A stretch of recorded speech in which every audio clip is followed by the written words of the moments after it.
Bismillahirrahmanirrahim. Assalamualaikum warahmatullahi wabarakatuh. Saya Suci Ramadhani, mahasiswi dari Institut Agama Islam Negeri Palopo, program studi ekonomi syariah semester 6. Nah, adapun tujuan pembuatan video ini adalah untuk memenuhi tugas dari mata kuliah Ekonomi Perencanaan Pembangunan mengenai pembuatan video interpretasi dengan tema UMKM naik kelas.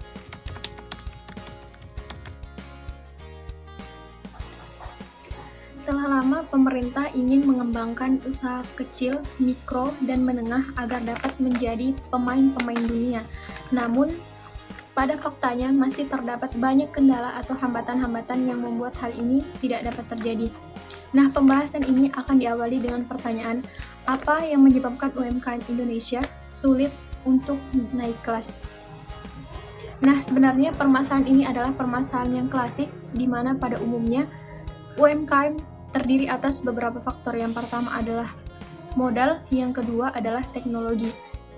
Nah, namun terdapat faktor lain yang tidak kalah pentingnya, yaitu faktor pemasaran, di mana pada umumnya UMKM ini sudah memiliki kemampuan dalam hal memproduksi, namun kurang dalam kemampuan untuk memasarkan.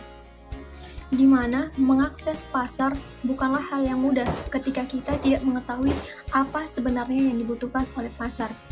Kita sadar bahwa UMKM Indonesia sampai saat ini belum mampu dalam menciptakan market intelligence yang baik, di mana market intelligence ini sangatlah penting, sehingga hal ini menjadi faktor yang secara umum menjadikan UMKM Indonesia sampai saat ini sangat-sangat sulit untuk naik kelas.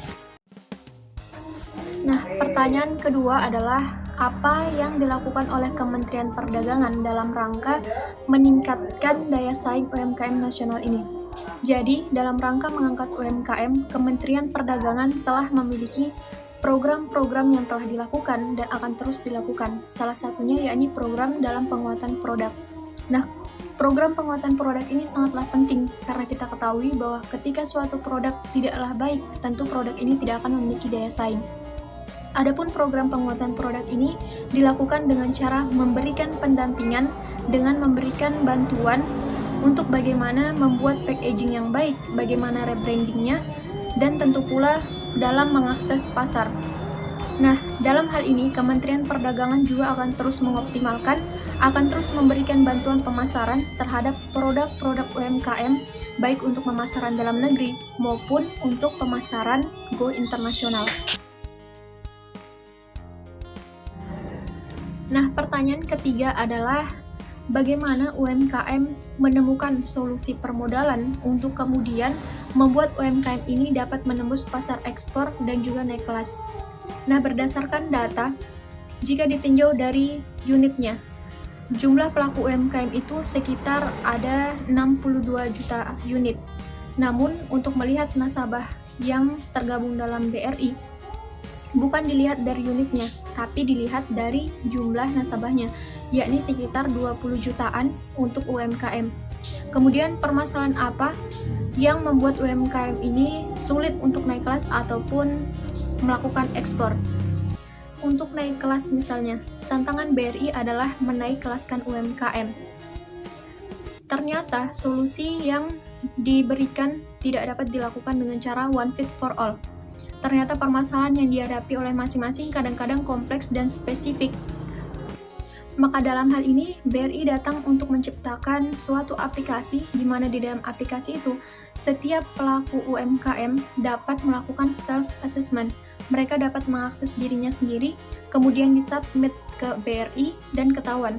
Misalnya, si A yang ternyata masih dalam kelas mikro, dan jika ingin naik kelas, maka hambatannya adalah permasalahan administrasi manajerial. Sehingga ketika terjadi masalah ini, dilingkanlah sebuah solusi secara digital untuk mereka dapat belajar bagaimana dalam hal permasalahan administrasi, juga tentang permasalahan manajemen. Saya kira solusi-solusi ini sudah difitting untuk permasalahan yang spesifik, sehingga ketika terjadi permasalahan yang spesifik, maka harus diberikan solusi dengan cara-cara yang spesifik pula. Nah, ketika terjadi permasalahan yang spesifik dengan jumlah yang banyak, hal ini tidak lagi dapat diselesaikan secara manual, tetapi kuncinya adalah memberikan solusi dengan cara-cara yang spesifik untuk penyelesaian masalah yang banyak dengan memberikan solusi secara digital. Pertanyaan selanjutnya adalah apa yang harus dimiliki UMKM untuk dapat ekspor dan juga naik kelas. Nah, kita ketahui bahwa jumlah UMKM di Indonesia itu sangatlah banyak, sehingga untuk UMKM agar dapat melakukan ekspor dan naik kelas, terkhusus owner UMKM haruslah memiliki visi yang besar, mulai dari kualitinya, supply chain-nya, administrasi, bahkan penghitungan HPP merupakan sesuatu hal yang harus mereka pahami. Belum lagi masuk pasar, belum lagi sertifikasi, yakni sertifikasi food safety yang tidak cukup hanya dengan HACCP. Meskipun dengan ini pun dapat dilakukan ekspor. Diperlukan pelengkap lain seperti VRC, Business Retail Consortium, Social Audit, dan yang terakhir adalah perkembangan Intersibility System. Hal inilah yang kemudian dapat mendorong owner UMKM untuk memiliki visi yang besar. Berbeda ketika UMKM hanya sebagai supplier kepada perusahaan kecil. Hal-hal yang tadi mungkin tidak diperlukan atau bahkan tidak perlu sampai ke sertifikasi traceability yang baik.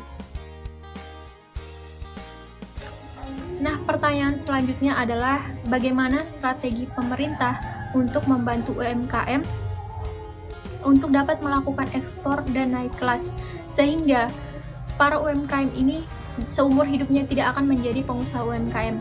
Nah, pemerintah sudah concern dalam meningkatkan UMKM agar dapat naik kelas. Nah, dari Kementerian Perdagangan sendiri ada beberapa langkah untuk dapat meningkatkan UMKM ini, baik secara teknis maupun secara regulasi. Secara teknis, Kementerian Perdagangan akan selalu melakukan pendampingan untuk bagaimana UMKM memiliki action untuk melakukan kegiatan ekspor dengan cara menemukan buyer. Nah, selain itu, dalam Kementerian Perdagangan itu ada yang namanya Pusat Pengembangan Ekspor yang di dalamnya terdapat IDDC, Indonesian Design Development Center, yang dimana di sana kita dapat mempelajari desain-desain apa yang sedang dibutuhkan oleh negara-negara tujuan. Nah, dengan adanya IDDC ini, kita dapat mempelajari desain-desain apa yang kemudian dapat disesuaikan dengan produk-produk khusus yang dimiliki oleh para pelaku UMKM, sehingga hal ini dapat meningkatkan market intelligence mereka. Selain itu, di dalam Kementerian Perdagangan juga terdapat website yang dapat diunduh dari daerah-daerah tujuan, yang dari sini kita dapat melihat produk-produk apa yang sedang mereka butuhkan. Hal ini merupakan tugas dari para aktivisi dan para abdak yang ditempatkan di negara-negara tujuan, di mana mereka wajib melihat, mengakurasi produk-produk Indonesia apa yang sedang mereka minati. Nah, pertanyaan yang terakhir adalah apa yang akan dilakukan BRI untuk membantu UMKM agar terus ekspor dan terus naik kelas. Nah, sebelumnya perhatikan data berikut. Yang pertama adalah 98% pelaku Indonesia adalah UMKM. Kedua, kontribusinya terhadap GDP sebesar 60%. Kontribusinya terhadap penyerapan tenaga kerja, penyerapan angkatan kerja adalah sebesar 97,72%. Hal yang dapat diambil dari sini adalah bahwa mayoritas pelaku usaha Indonesia adalah UMKM dan kontribusinya dalam kemampuan menyerap tenaga kerja adalah sebesar 97%. Nah, data berikutnya adalah bahwa kita di dalam persoalan ekonomi masih dihadapkan pada permasalahan current account deficit.